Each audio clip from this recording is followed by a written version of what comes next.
ತಯಾರಿ ಏನಿಲ್ಲ. ಎಲೆಕ್ಷನ್ನಲ್ಲಿ ನಾವು 3 ಕ್ಷೇತ್ರದಲ್ಲಿ ಗೆದ್ದಿದ್ದೇವೆ.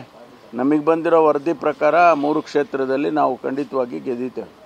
ವಿಲ್ಸನ್ ಗಾರ್ಡನ್ ನಾಗಂಗ್ ಇದಕ್ಕೆ ಸಂಬಂಧಪಟ್ಟಂತೆ ನನ್ನ ಹೈಕೋರ್ಟ್ ಒಂದು ಜಡ್ಜ್ಮೆಂಟ್ ಕೊಟ್ಟಿದೆ ಸರ್. ಜೈಲು ಅಧಿಕಾರಿಗಳ ಸಹಕಾರವಿಲ್ಲದೆ ಮಾದಕ ವಸ್ತುಗಳು ಒಳಗಡೆ ಹೋಗೋದಕ್ಕಾಗೋದಿಲ್ಲ ಅಂತ.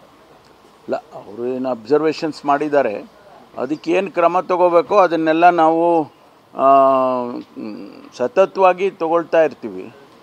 ಅದು ರೊಟೀನಾಗಿ ನಡೀತಾ ಇರುತ್ತೆ. ಎಲ್ಲಾದರೂ ಇನ್ಸಿಡೆಂಟ್ಗಳಾದಾಗ ಇನ್ನೂ ಹೆಚ್ಚು ಪರಿಣಾಮಕಾರಿಯಾಗಿ ಕೆಲಸ ಮಾಡಬೇಕು ಅಂತೇಳಿ ಅವರಿಗೆ ಸೂಚನೆ ಕೊಡ್ತಾ ಇರ್ತೀವಿ. ಇದು ರೊಟೀನ್ ಇದು ನಡೀತಾ ಇರುತ್ತೆ. ಜೈಲಿನಲ್ಲಿ ಮಾದಕ ವಸ್ತುಗಳು ಸಿಕ್ಕೋದು ಇದೇನು ಹೊಸದೇನಲ್ಲ. ಆದರೆ ನಾವು ಅದನ್ನು ಸಂಪೂರ್ಣವಾಗಿ ನಿಲ್ಲಿಸಬೇಕು ಅಂಥೇಳಿ ಈಗಾಗಲೇ ನಾನು DGಗೆ ಇನ್ಸ್ಟ್ರಕ್ಷನ್ ಕೊಟ್ಟಿದ್ದೇನೆ, DG ಪ್ರಿಸನ್ಸ್ಗೆ. ಅವರು ಮಾಡ್ತಾ ಇದ್ದಾರೆ.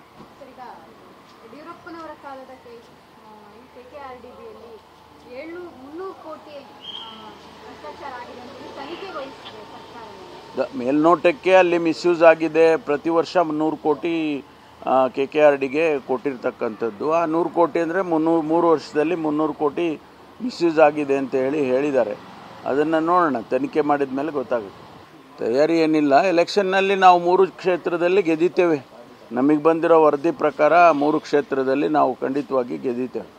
ವಿಲ್ಸನ್ ಗಾರ್ಡನ್ ನಾಗಂಗ್ ಇದಕ್ಕೆ ಸಂಬಂಧಪಟ್ಟಂತೆ ನನ್ನ ಹೈಕೋರ್ಟ್ ಒಂದು ಜಡ್ಜ್ಮೆಂಟ್ ಕೊಟ್ಟಿದೆ ಸರ್. ಜೈಲು ಅಧಿಕಾರಿಗಳ ಸಹಕಾರವಿಲ್ಲದೆ ಮಾದಕ ವಸ್ತುಗಳು ಒಳಗಡೆ ಹೋಗೋದಕ್ಕಾಗೋದಿಲ್ಲ ಅಂತ. ಇಲ್ಲ, ಅವರು ಏನು ಅಬ್ಸರ್ವೇಷನ್ಸ್ ಮಾಡಿದ್ದಾರೆ, ಅದಕ್ಕೇನು ಕ್ರಮ ತಗೋಬೇಕೋ ಅದನ್ನೆಲ್ಲ ನಾವು ಸತತವಾಗಿ ತಗೊಳ್ತಾ ಇರ್ತೀವಿ. ಅದು ರೊಟೀನಾಗಿ ನಡೀತಾ ಇರುತ್ತೆ. ಎಲ್ಲಾದರೂ ಇನ್ಸಿಡೆಂಟ್ಗಳಾದಾಗ ಇನ್ನೂ ಹೆಚ್ಚು ಪರಿಣಾಮಕಾರಿಯಾಗಿ ಕೆಲಸ ಮಾಡಬೇಕು ಅಂತೇಳಿ ಅವರಿಗೆ ಸೂಚನೆ ಕೊಡ್ತಾ ಇರ್ತೀವಿ.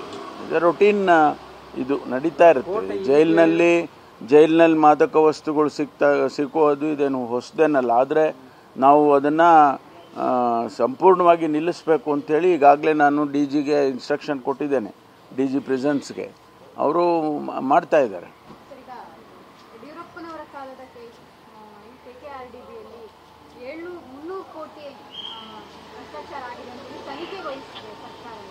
ಮೇಲ್ನೋಟಕ್ಕೆ ಅಲ್ಲಿ ಮಿಸ್ಯೂಸ್ ಆಗಿದೆ. ಪ್ರತಿ ವರ್ಷ 100 ಕೋಟಿ KKRDಗೆ ಕೊಟ್ಟಿರ್ತಕ್ಕಂಥದ್ದು. ಆ 100 ಕೋಟಿ ಅಂದರೆ 3 ವರ್ಷದಲ್ಲಿ 300 ಕೋಟಿ ಮಿಸ್ಯೂಸ್ ಆಗಿದೆ ಅಂತ ಹೇಳಿದ್ದಾರೆ.